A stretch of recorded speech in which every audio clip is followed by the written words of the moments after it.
They cast her out before winter, so she dug into the ground and made the heat stay. Just a few more feet. Help me with this door. October came early that year, not with snow, with silence.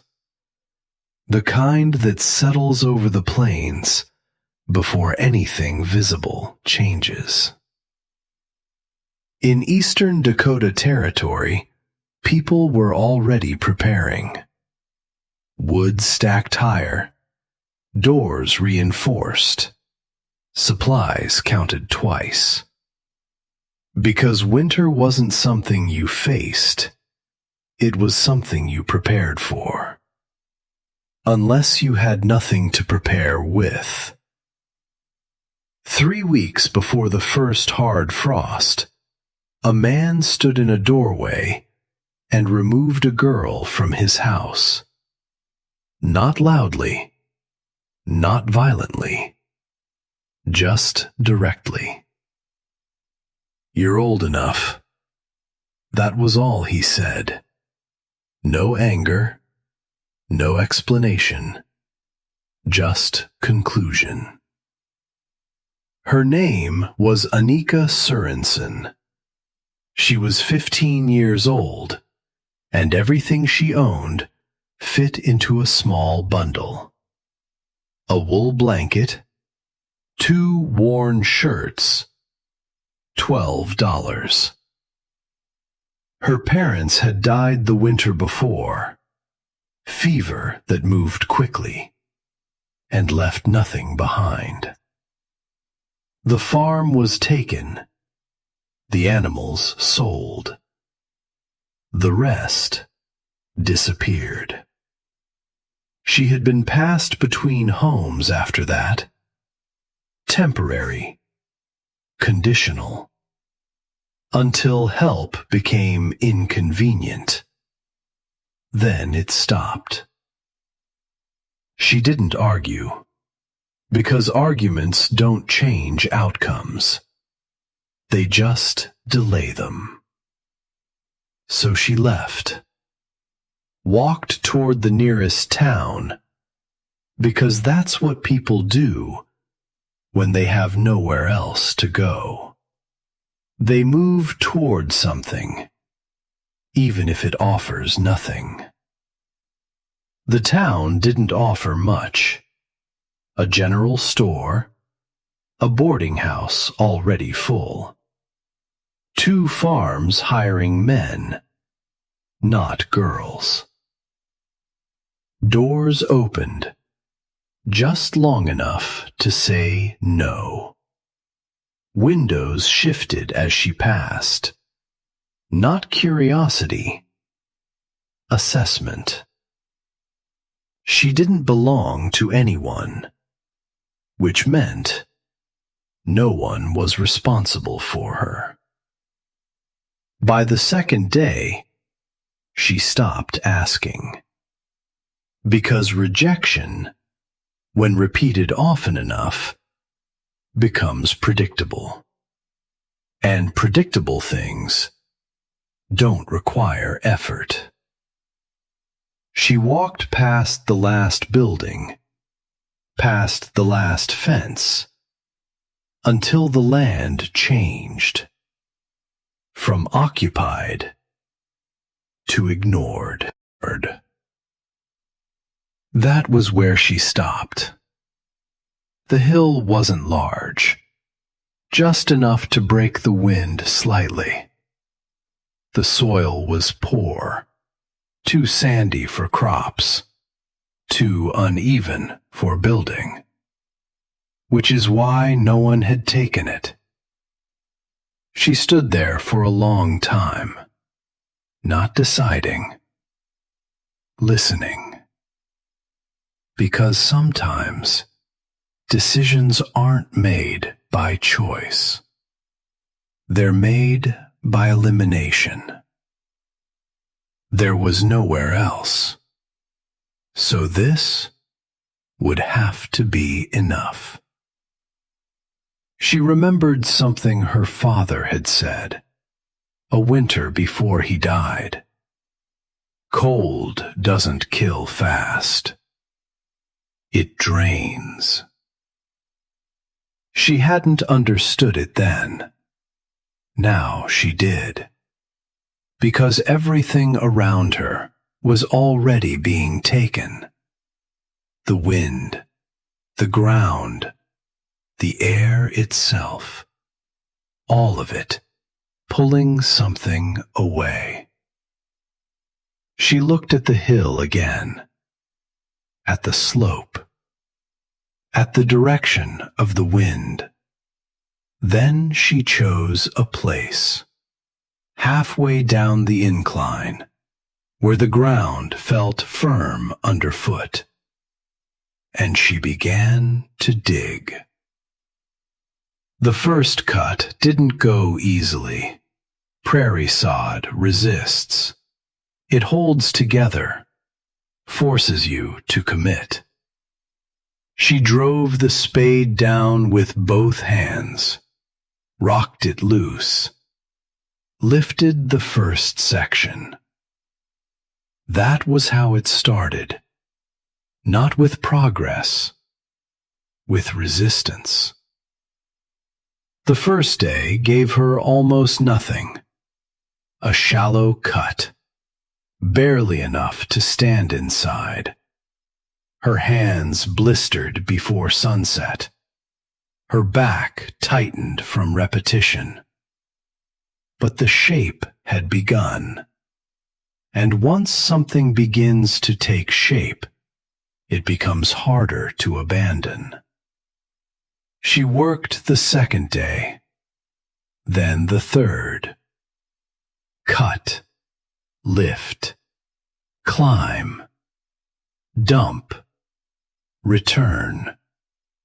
Again, again, again. The pit deepened slowly. 1 foot. Then more. The sides began to define themselves. The slope behind her would become a wall. The opening faced away from the strongest wind. Not by chance, by attention. On the 4th day, she stopped trying to work faster and started trying to work correctly. That changed everything. She began shaping, not just removing, angling the back wall slightly, flattening the floor carefully, planning where the fire would sit, where the air would move. Because a hole is not shelter. Not until it becomes controlled. By the 6th day, the pit reached 3 feet. Not enough, but real. The walls held. The ground didn't collapse. That told her something. It could work. That night, the temperature dropped sharply. Not winter, a warning. She lay beside the pit, wrapped in her blanket, feeling the cold move. Not over the ground, through it. That was when she understood. The cold wasn't just outside. It was everywhere. Above, below, around. And unless she controlled how it moved, it would take everything. She turned toward the pit, toward the shape she had carved, and saw it differently. She wasn't digging a place to stay. She was building something else. A place that could hold heat. Because without that, there was no staying. Morning came colder, harder, more urgent. She climbed back into the pit, picked up the spade, and kept digging. Because stopping was no longer an option. And winter was already on its way. The ground wasn't colder than the air. It was steadier. That was the difference. Above the surface, everything changed. Temperature rose, dropped, shifted with the wind, reacted to every movement in the sky. But below, it didn't.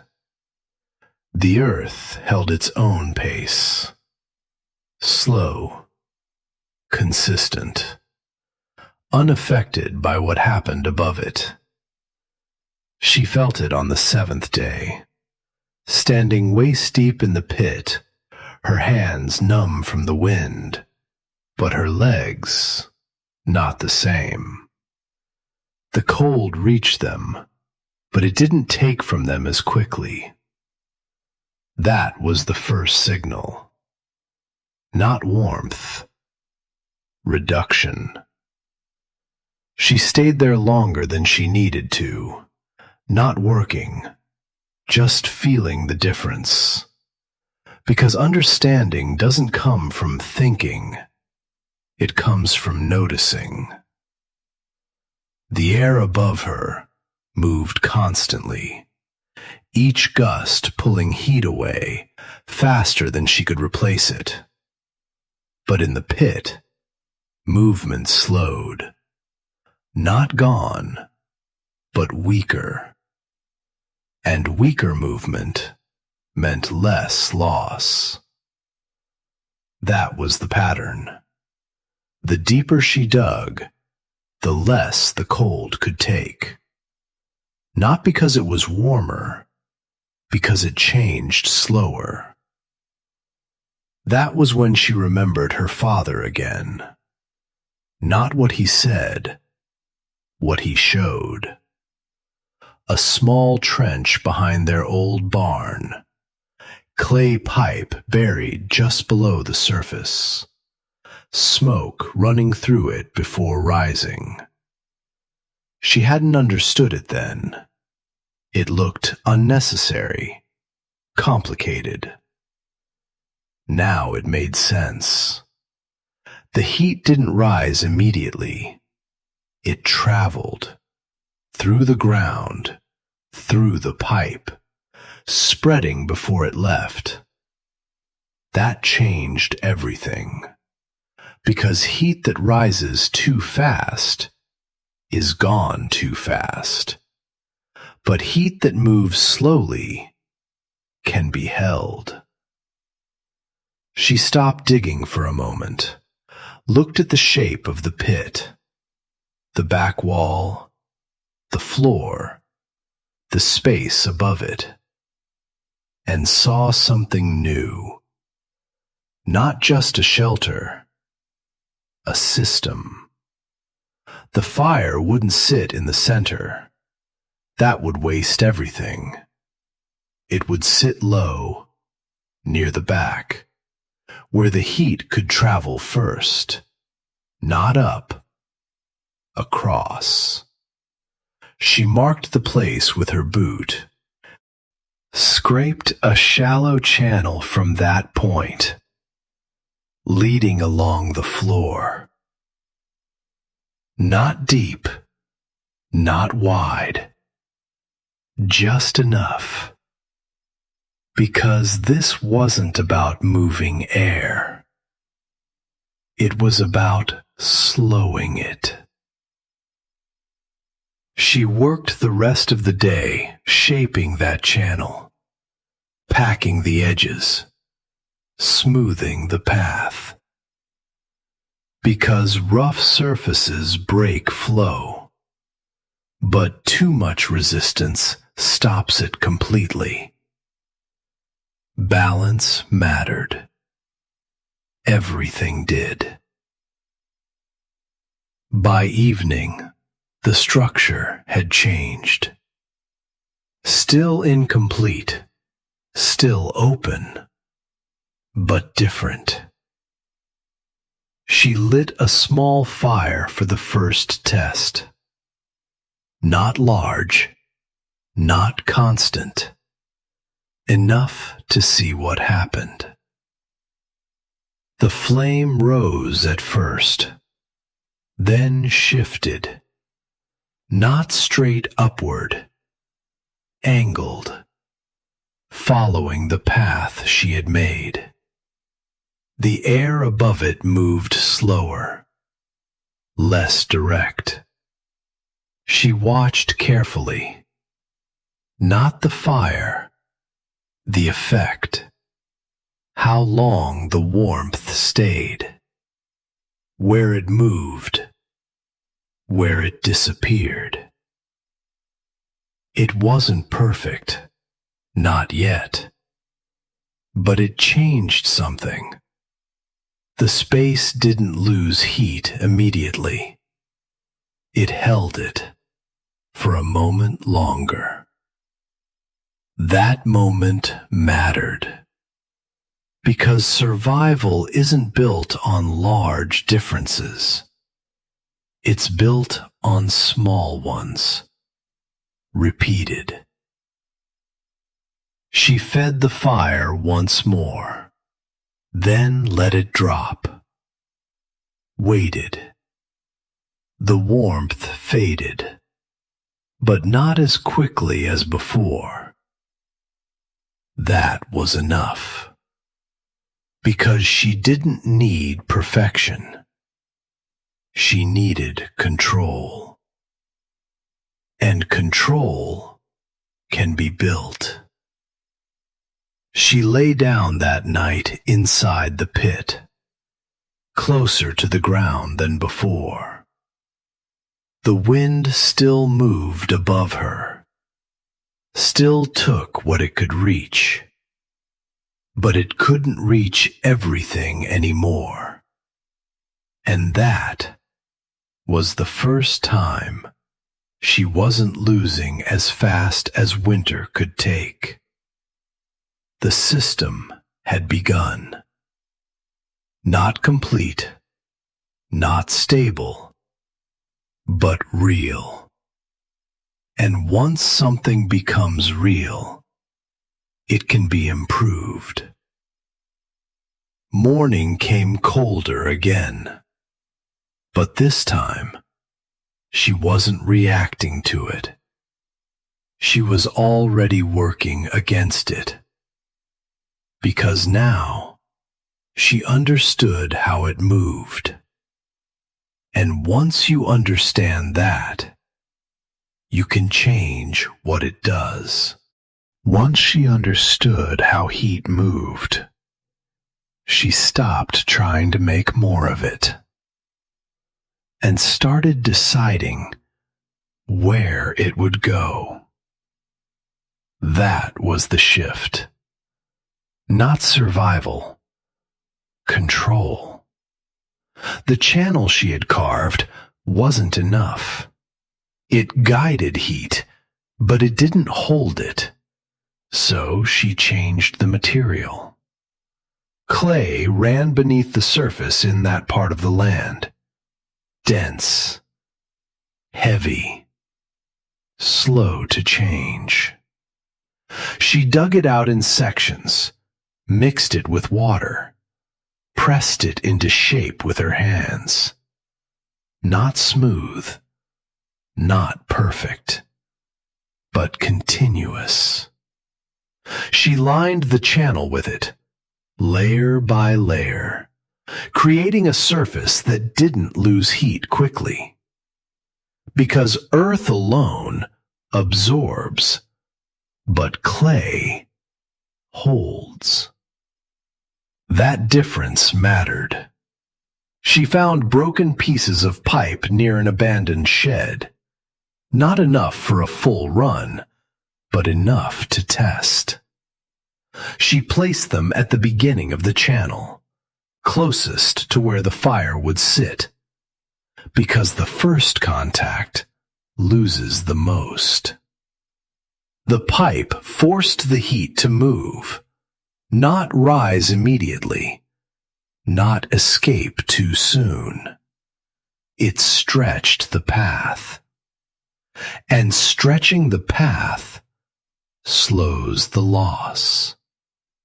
She adjusted the angle, not flat, slight incline, because heat doesn't need force to move.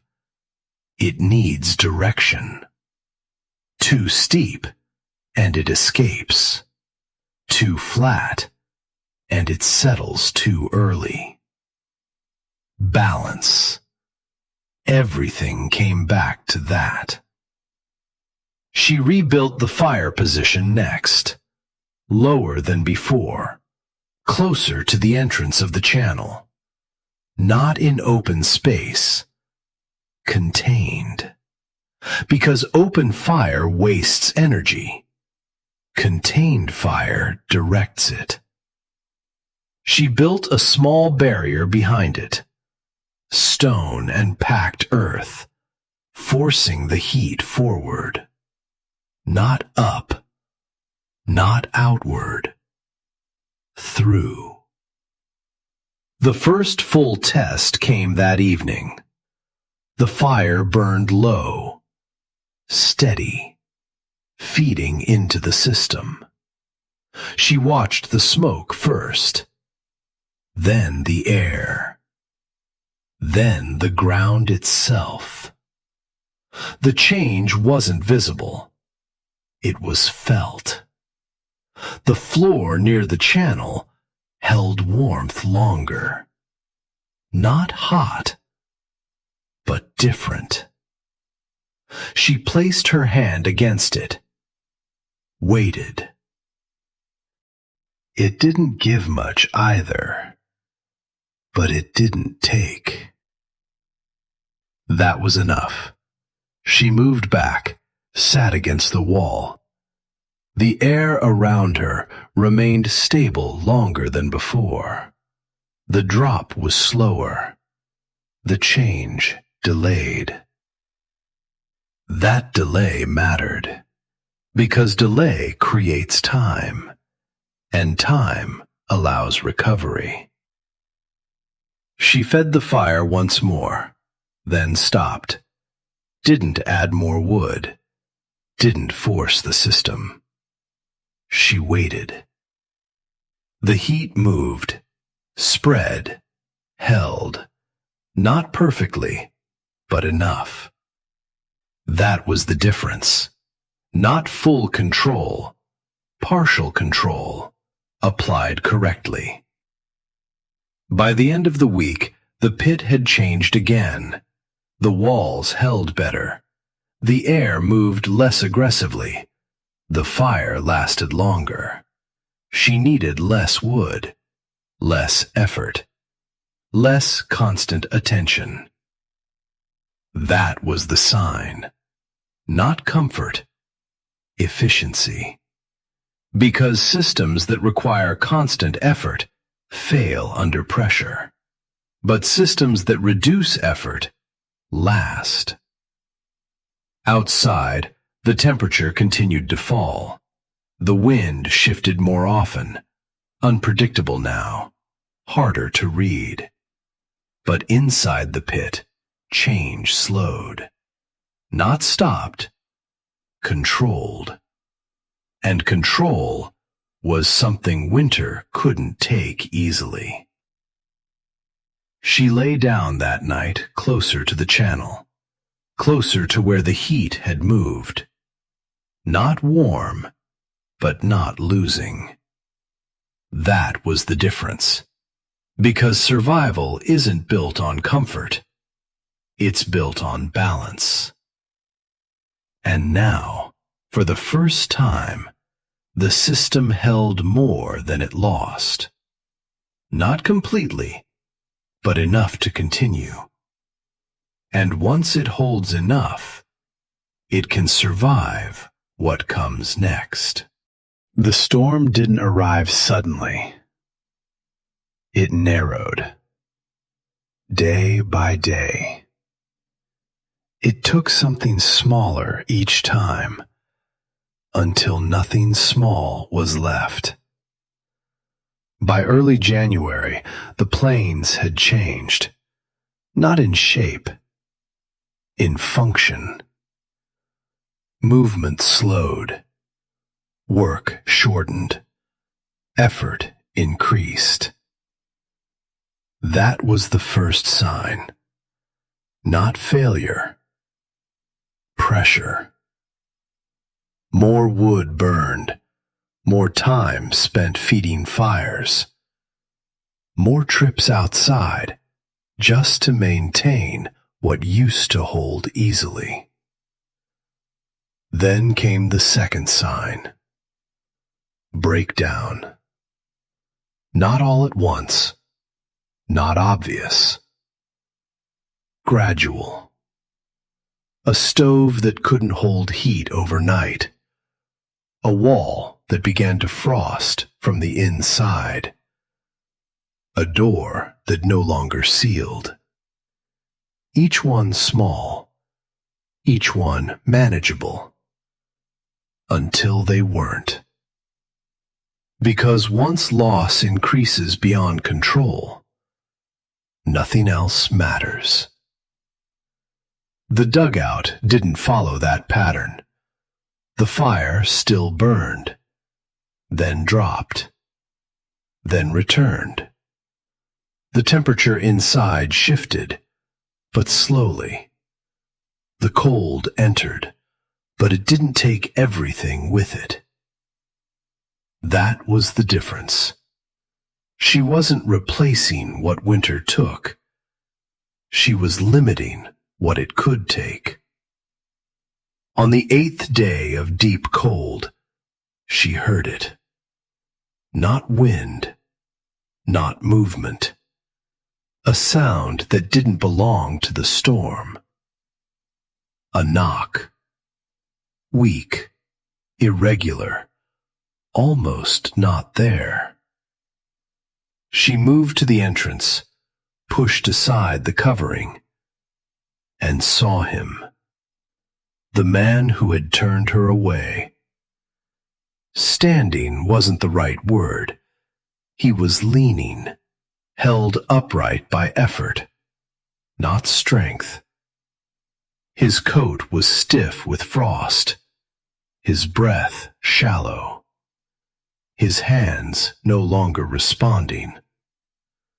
For a moment, neither of them spoke, because what needed to happen didn't require words. She stepped back. "Come in." He didn't hesitate, because hesitation requires energy he no longer had. The change was immediate. Not warmth, reduction. The wind stopped taking from him. The air stopped moving through him. The loss slowed. He sank down near the wall, not from relief, from exhaustion. Moved across the space. The low ceiling, the earth walls, the small fire. This, he tried to speak, then stopped, because it didn't match what he expected. It wasn't warm. It wasn't strong. But it held. That was what confused him. She didn't explain. Explanation wasn't needed. He could feel it. The system didn't overwhelm him with heat. It stopped taking it away. That was enough. He stayed, not by invitation, by necessity. The next day, another came. Then another. Not many, but enough. Word had moved. Not through talking, through observation. Smoke still rising from her place. Not heavy, not constant. Steady. That was the signal. Because in conditions like that, consistency means survival. Inside the dugout, the system adjusted. More bodies, more heat, more retention. The ground absorbed it, held it, released it slowly. The space didn't collapse under the change. It stabilized, because it had been built for that. Outside, the planes continued to fail. Not suddenly, one structure at a time. Fuel ran out. Fire dropped too low. Recovery became impossible, because once loss exceeds input, there is no return. Inside, the dugout held. Not stronger, not warmer, just controlled. And control lasts longer than anything else. On the 12th day, the wind shifted. Not gone, reduced. And for the first time, the land became visible again. What remained was not what had been there before. Because winter doesn't test everything equally. It removes what cannot hold. And the dugout was still there. Not because it fought harder, but because it lost less. When the storm finally broke, it didn't feel like it had ended. It felt like something had been decided. The wind eased. The sky opened. But the land remained different. Not because of what had changed, because of what had been removed. The plains stretched out again, but quieter. Fewer trails, fewer fires, fewer places that still worked. Smoke rose from some homes, but not many. Because heat had been used, and used again, until there was nothing left to use. They had burned more, worked harder, added everything they could, and still lost. Inside the dugout, nothing had been added, nothing excessive, nothing forced, only controlled. That was the difference. Not strength, behavior. The man who had come first stayed longer than the others, not because he needed to, because he was trying to understand. He sat near the channel, hand pressed lightly against the ground. "It's not warm," he said. She nodded. "It doesn't need to be." He looked at the fire, small, controlled, unchanged. "You should be burning more." "I would lose more." That was the part he hadn't seen before.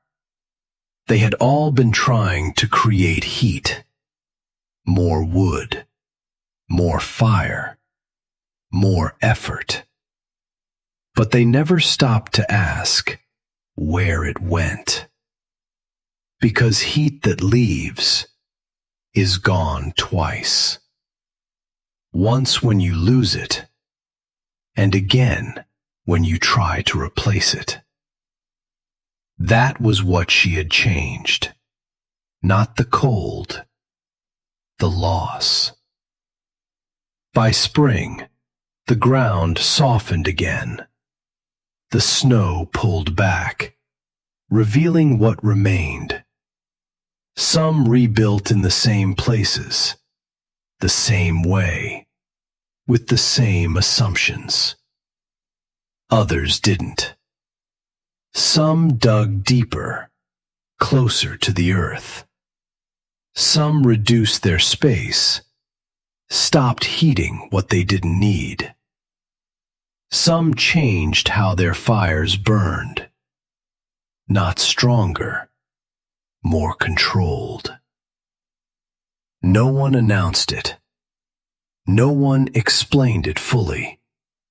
Because change like that doesn't come from instruction. It comes from consequence. They had seen what failed and what didn't. And once you see that, you don't forget it. Years later, when people spoke about that winter, they didn't talk about how cold it was. They talked about what held. A small place in the ground, a system no one had taken seriously, built by someone they had turned away. And one idea remained, simple, unavoidable, proven. She didn't build warmth. She kept it from leaving. Because survival isn't about adding more. It's about losing less. And once you understand that, everything changes. Even winter.